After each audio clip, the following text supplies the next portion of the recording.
Meeting દરમિયાન હાર્દિકભાઈ સાથે કોઈ સંપર્ક થયો નથી, પણ મીટિંગની પૂર્ણાહુતિ પછી અને સરકારશ્રી સાથે તમામ ડિસ્કશનો પત્યા પછી અમે પાસના કન્વીનર હાર્દિકભાઈને દિનેશભાઈ બાંભણિયા દ્વારા એમનો સંપર્ક કરવામાં આવ્યો છે અને સામૂહિક રીતે અમારી જે ડેલિગેશન હાર્દિકભાઈએ બનાવ્યું હતું એ ડેલિગેશને અમે સામૂહિક હાર્દિકભાઈ સાથે વાત કરી છે અને હાર્દિકભાઈનું માર્ગદર્શન લીધું છે અને આ જે હું તમને વાત કરું છું એ હાર્દિકભાઈની સંમતિથી જ હું વાત કરી રહ્યો છું। વરુણભાઈ, હાર્દિક એવું કહ્યું કે આ છેલ્લી મીટિંગ હશે, આ પછી સરકાર પછી મીટિંગ નહીં થાય। હાર્દિક એવું કહેવું હતું કે આ છેલ્લી બેઠક હશે, જે નિર્ણય લેવાય આ પછી મીટિંગ નહીં થાય એવું હાર્દિક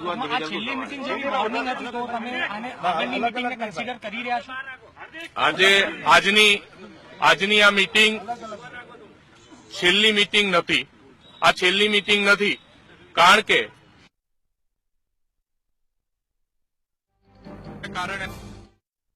પાટીદાર સમાજના ન્યાય માટે અને પાટીદાર સમાજના હિત માટે સરકારને હજુ એકવાર ચાન્સ આપવા માંગીએ છીએ અને જો વાટાઘાટોથી પ્રશ્ન પતતો હોય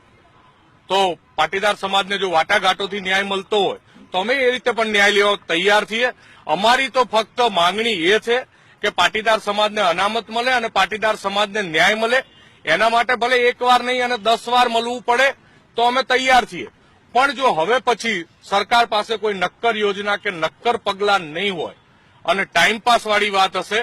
તો હવે પછીની મીટિંગ છેલ્લી હશે। પછીની મીટિંગ અંદાજિત કેટલા સમય બાદ થઈ શકે?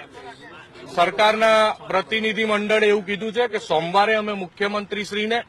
અને હાઈકમાન્ડને વાત કરીશું અને પછી અમે તમને ઇન્ફોર્મ કરીશું। અમે એવું વિચારીએ છીએ કે વિધિન અ વીક આ અઠવાડિયાની અંદર જ સરકારનો યોગ્ય પ્રત્યુત્તર આવે અને આ અઠવાડિયામાં જ વાત પતી જાય, કારણ કે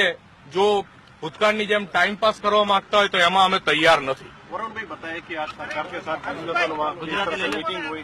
क्या निष्कर्ष निकला कुछ? आज की मीटिंग में सरकार के डेलीगेशन के साथ जो मीटिंग हुई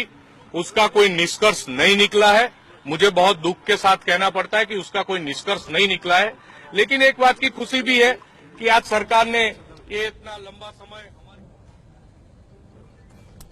તો અંગે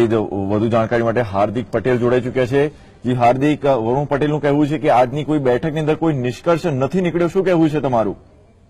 देखो, प्रथम बात અને છેલ્લી વાત કે જે પ્રમાણે સરકાર સાથે ચર્ચા કરવા માટે પાટીદાર સમાજની 11 કમિટી ગઈ હતી તે ફક્ત અને ફક્ત સમાજના હિત માટે ચર્ચા કરી રહી હતી, પરંતુ જે પ્રમાણે સરકાર દ્વારા કોઈ પણ પ્રકારનું હોમવર્ક એટલે કે કોઈ પણ જગ્યાએ એમની પાસે કોઈ સત્તા નથી કે યોગ્ય ચર્ચા કરી શકે અને એ બાબતે એ સામેના વ્યક્તિને એટલે કે અમારી કમિટીને યોગ્ય નિર્ણય આપી શકે અથવા કોઈ ચર્ચાનો ઉકેલ આપી શકે, પરંતુ આજે જે પ્રમાણે સરકાર દ્વારા 5 કલાક સુધી ફક્ત અને ફક્ત વાત અને ત્યારબાદ એ વાતનું એમ કહ્યું કે હવે અમે સીએમ સાથે ચર્ચા કરીશું, તો એક વાત એક સ્પષ્ટ થઈ ગઈ છે કે સરકાર પાસે એટલે કે ગુજરાતની ભાજપ સરકાર સ્વતંત્ર નથી, એ ફક્ત અને ફક્ત અમિત શાહના ઇશારે કામ કરી રહી છે।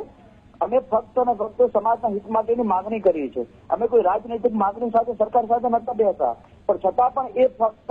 સમાજને ગેરમાર્ગે દોરવા માટે સમય કાઢવા માટેની આ ચર્ચા છે। એટલા માટે હું વારંવાર આજે મેં કહ્યું હતું જો યોગ્ય નિર્ણય ન લેવો હોય તો હવે પછીની મીટિંગ કરવાનો કોઈ મતલબ નથી, પણ જો સરકાર એવું કહેતી હોય કે અમે સોમવાર સુધીમાં યોગ્ય નિર્ણય અથવા યોગ્ય ખાતરી આપીશું તો અમે હજુ એકવાર જનતા મળવા માટે તૈયાર છીએ, પણ જો સમાજને ગેરમાર્ગે અને સમાજને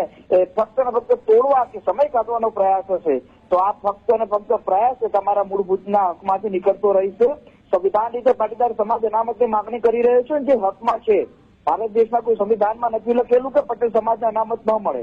સંવિધાન રીતે ભારત દેશના તમામ રાજ્યના પટેલોને અનામત મળેલી છે, તો પછી ગુજરાતના પટેલોને કેમ નહીં? જ્યાં સુધી પાટીદાર આયોગની વાત હોય, જે પ્રમાણે કમિટીએ મને કીધું કે પાટીદાર આયોગમાં સરકારે એવું કીધું કે ગુજરાતની સત્તાના ગુજરાત સરકાર હાથમાં નથી કે પાટીદાર આયોગ આપી